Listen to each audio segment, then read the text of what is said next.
Well, I mean, if I was in a caustic mood, I would say that's utter drivel. If I was in a gentle mood, I would say, well, I understand why people feel that way because it's repeated so often. But let's see if it's true. What is it, what, can we give an example of something that it is true of? Well, you breathe, right? Now that's a function of a natural law. It's a biological function. And in fact, if I said to you, violate that law, you can't do it without killing yourself, right? So it's a powerful law. Now let's look and see whether or not there's some sort of a biological imperative to behave in a market fashion. Well, just ask yourself how you behave with your friends or how you behave in your family, right? Do you sit at the dinner table and barter the soup? Do you sit at the dinner table and decide whether or not the young child is going to get soup by whether or not they have enough money in their pocket to have the soup? Do you determine the relative value of things in the family by competing for them? Of course not. There's no drive to do that. The drive to do that exists in society is created by the fact that we live in a market system. It's not that the drive is inside us and creates the market system. It's that the market system imposes an environment in which to behave any other way is to lose. So of course we behave that way. So you can think to yourself that it looks like it's coming from us. It looks like it's a law of nature. After all, it's in my personality. It's in my behavior. That's true.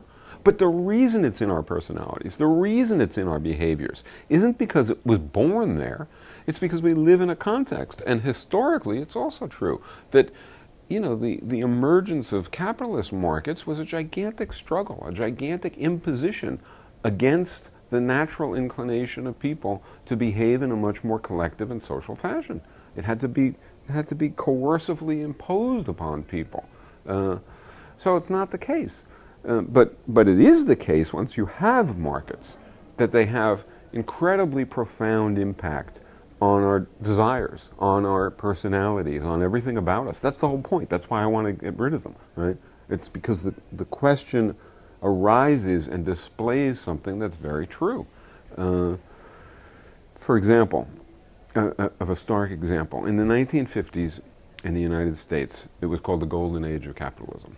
And there was a certain amount of output. So there was this much output per capita in the economy.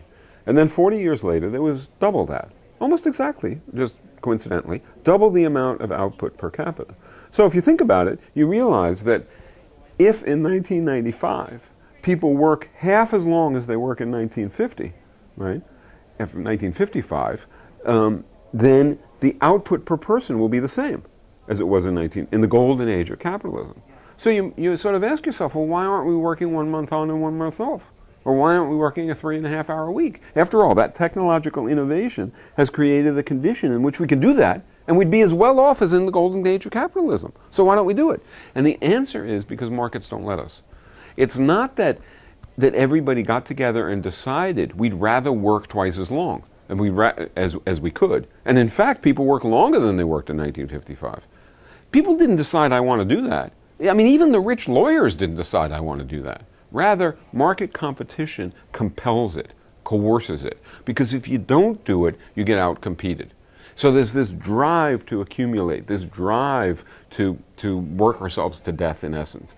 Now, it's also true that where'd the extra product go, right? Where'd double the output go? Well, it partly goes to military stuff to protect the system. It partly goes to police stuff to protect the system. It partly goes to cleaning up the ecological messes that the system produces.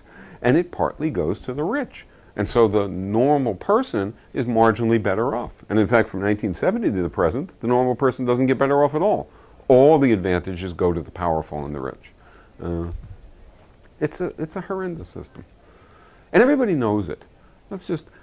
If you look at popular TV, or you look at the bestseller list, and you sort of read the novels in it, it is incredible the extent to which the thrillers and the legal thrillers and I read this stuff and the mysteries and so on. It's incredible the extent to which they'll have things like the pharmaceutical company that's trying to get a profit by dumping its waste or by creating an incredible abomination of a product or by hurting its sick people, etc. And if you read it carefully, it actually understands why. Most of the time it doesn't attribute it to the nefarious individual. It turns out to be an outgrowth of the drives and the pressures of the institution. So at some level, everybody knows this. At some level, everybody understands it. But as you say, they think of it like aging. They think of it like the wind. They think of it as something inevitable.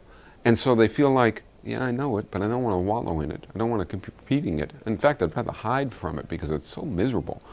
And there's nothing you can do about it. Well, the fact is there is something you can do about it. You can change it. I mean, we can actually live under a different system. Just imagine somebody saying under cannibalism or under slavery or under dictatorship, well, there's nothing you can do about it. Well, they'd be wrong. There is something you can do about it. You can get beyond these archaic systems and move closer and closer to fulfilling human capacities. And that's what we need to do.